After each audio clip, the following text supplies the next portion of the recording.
When we were discussing a journey to the West the other day, I forgot to introduce a few people. Remember we went to the zoo? When we were at the zoo, there was a photo up there. There were several Rinpoches in that photo. I'd like to briefly tell you about them. The one standing next to me, the thinner one, is called Tulku Sangak. He was a disciple of Khyentse Rinpoche. And then, next to Lama Mumtso, there's a slightly shorter Tulku. He's called Tulku Langdri. He's from Chalang Monastery in Qinghai, I believe. He also came from Nepal originally. These two should still be in the United States now. And then on this side, next to Jangde Rinpoche, the one with the white beard is Jangde Rinpoche, the one with the beautiful voice. The other one is Jigme Rinpoche. The one with the black beard is his son. Next to Jangde Rinpoche, that should be Khenpo Rangpo. He's a lineage disciple of Dujom Rinpoche. He should have met him in person. Now I believe the Dujom Monastery in Nepal is under his care. I meant to mention these people that day, but forgot. It's good to introduce these figures from time to time. Today, let's continue with the next section, blessing, entrustment, and sealing.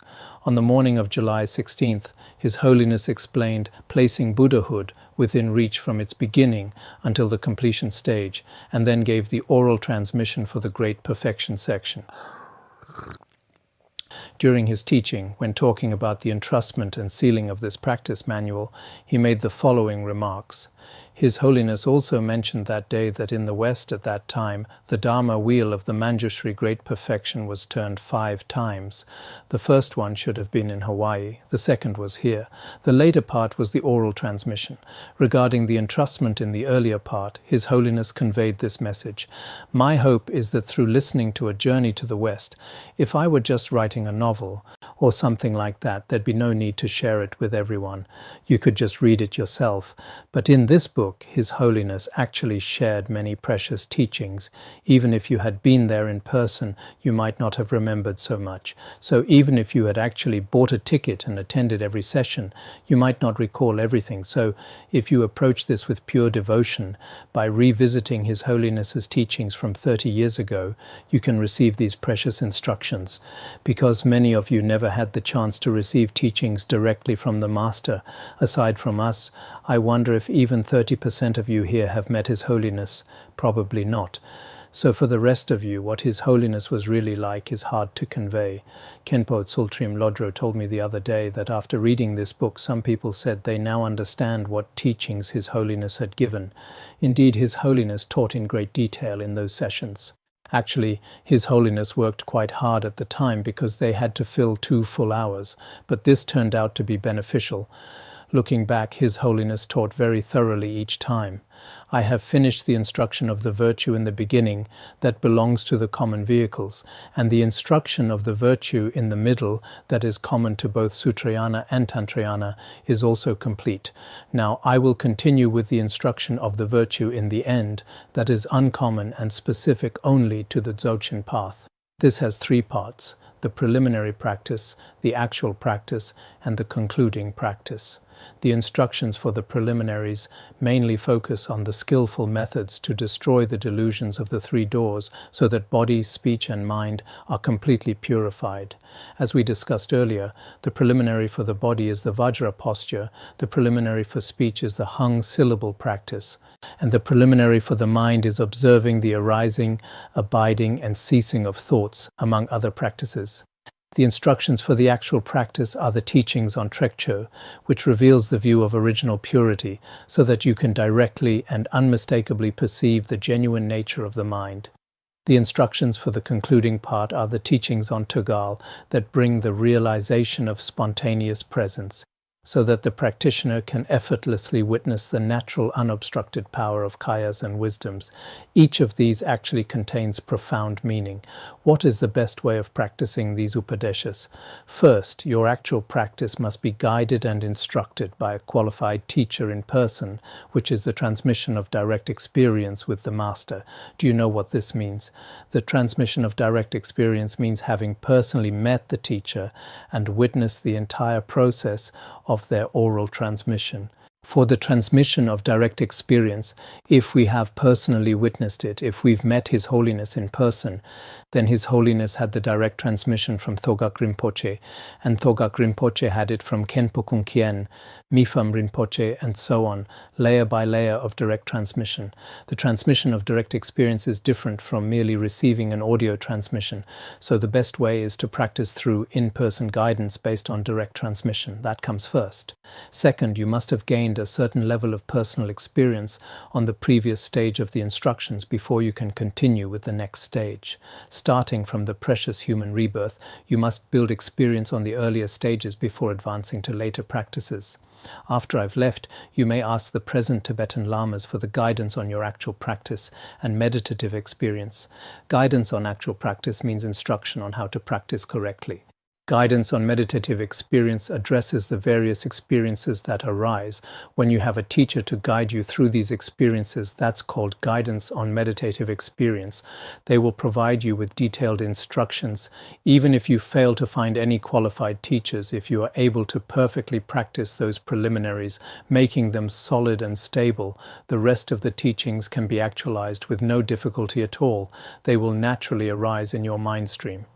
His Holiness said, if you can find teachers, that's best.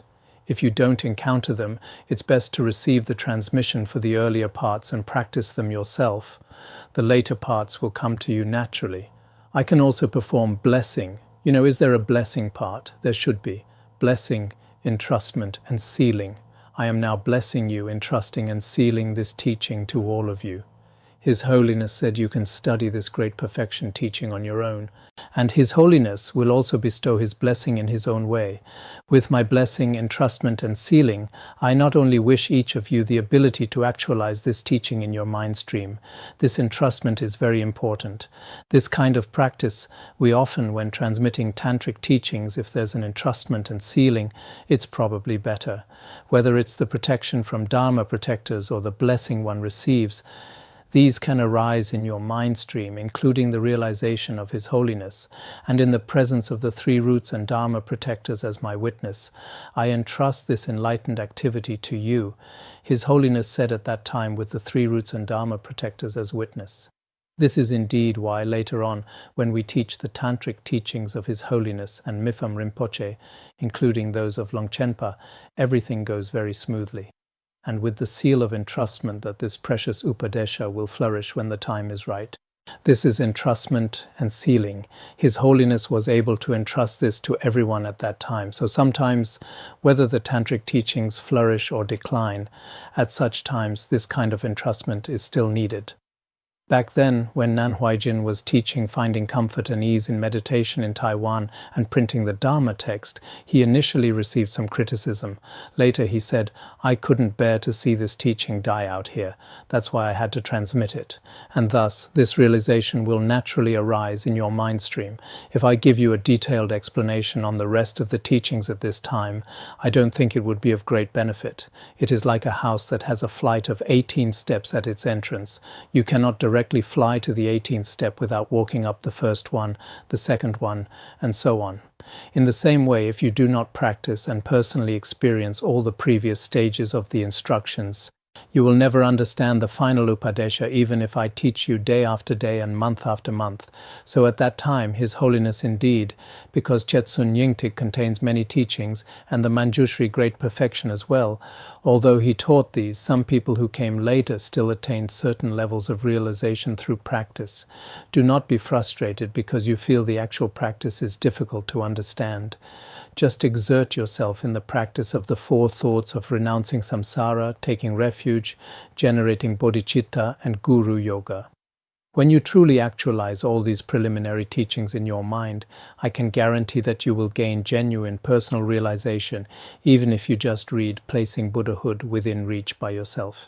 If you practice the earlier parts well, such as taking refuge and the other preliminaries, you will certainly be able to practice the later parts.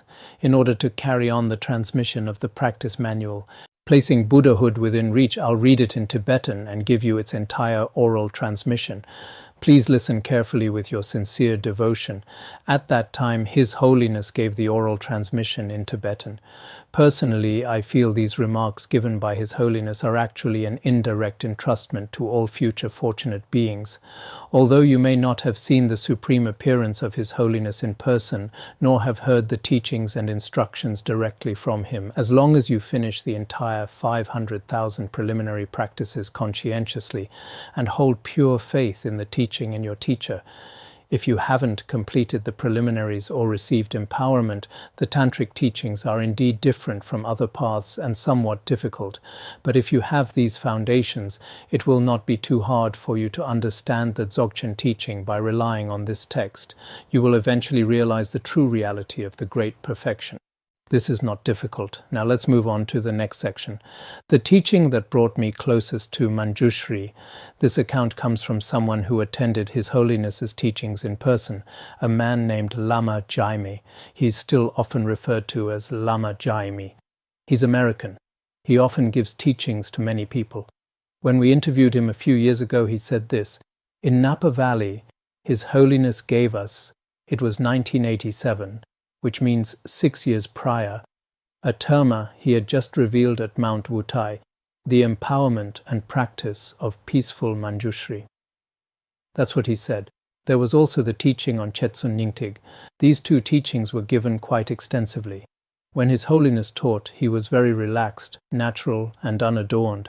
It made people feel very close to him. Indeed, His Holiness always taught in such a natural way. It wasn't deliberate. He didn't add all sorts of embellishments or use fancy expressions just to sound impressive, like elaborate idioms or metaphors. It wasn't like that. It was very casual. The wisdom that naturally dwelt in his mind flowed out directly. He wasn't overly formal or stiff. Actually, they really appreciated this free and easy manner in various ways. Sometimes he would put his mala on his ear. Many Westerners mention this. This gesture of His Holiness is often brought up. Among those who attended the teachings, some especially liked the Manjushri Great Perfection, while others preferred Chetsun Nyingtig. Personally, I related in a deeper way to the peaceful Manjushri. For a very long time I practiced it daily, but recently I got a little bit sluggish. Perhaps he had set it aside for some time, not being diligent enough. I think I should pick it up again as my daily practice. During the interview, he remembered this and resolved to take up the practice again. At our retreat center, we've done group practice on it once every week. It seems they have some retreat centers where they have been practicing the Manjushri Great Perfection for 30 years now. They practice it very well. These Americans, how should I put it? They have very steady hearts. His Holiness came once and they received the teaching once. Look at this Manjushri Great Perfection as teaching. They spent only 10 days in Napa Valley in total, attended just a few sessions on this teaching, and also 4 sessions on Chetsun Nyingtig. Yet they've kept practicing this teaching ever since. We may have received more teachings, but who knows if we can persevere like that. Sometimes I feel you cannot get closer to Manjushri than doing this practice. He must have received the blessing. He said this himself at the time. I really like practicing this teaching. After we finished the interviews, each person reviewed their own account. They went over the English version themselves, and only after they approved what they had said did they include it in the book. When I travel, I may or may not take the practice text with me, but I am sure my recitation of this mantra has never been interrupted. He definitely recites the Manjushri mantra every day. Then he started to sing the prayer to His Holiness. I think we showed it last year in our slideshow. I just looked for it but couldn't find it. As he was chanting toward the end, his voice started to choke up and he couldn't continue singing. He began to cry. He paused for a moment and said something like this: "This makes me want to cry. Obviously His blessing is here, still in his heart." That last part was my own addition. Let me check the time. It's about right.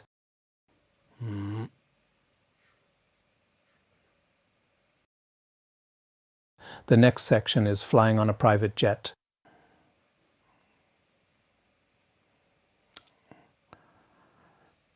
Taking a private jet works too. Flying on a private jet. That afternoon, a patron invited His Holiness to take a ride on his private jet. That's the old man next to Khenpo Namdrol. It was his private jet. He was the father of Jigme Rinpoche's consort.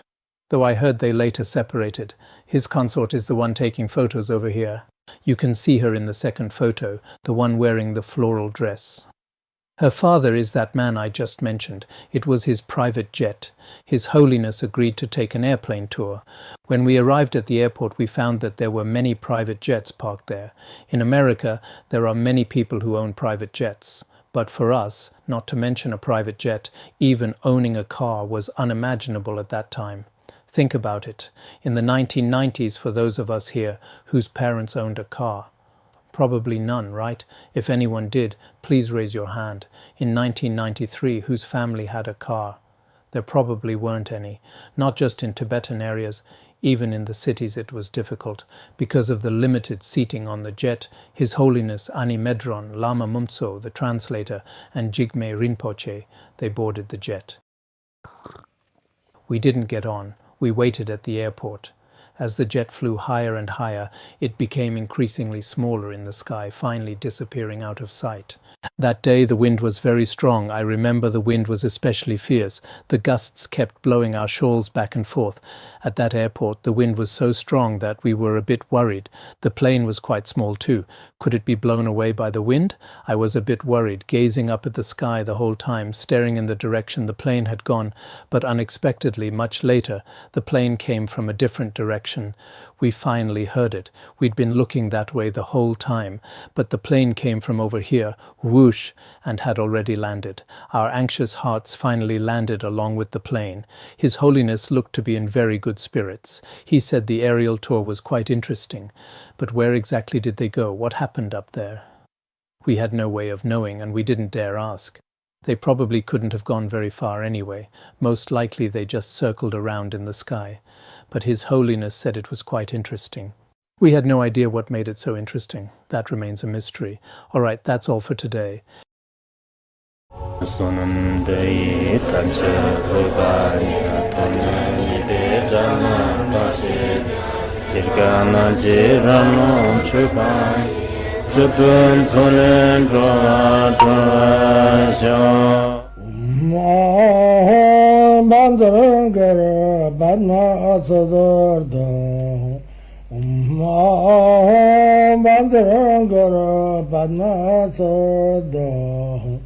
Om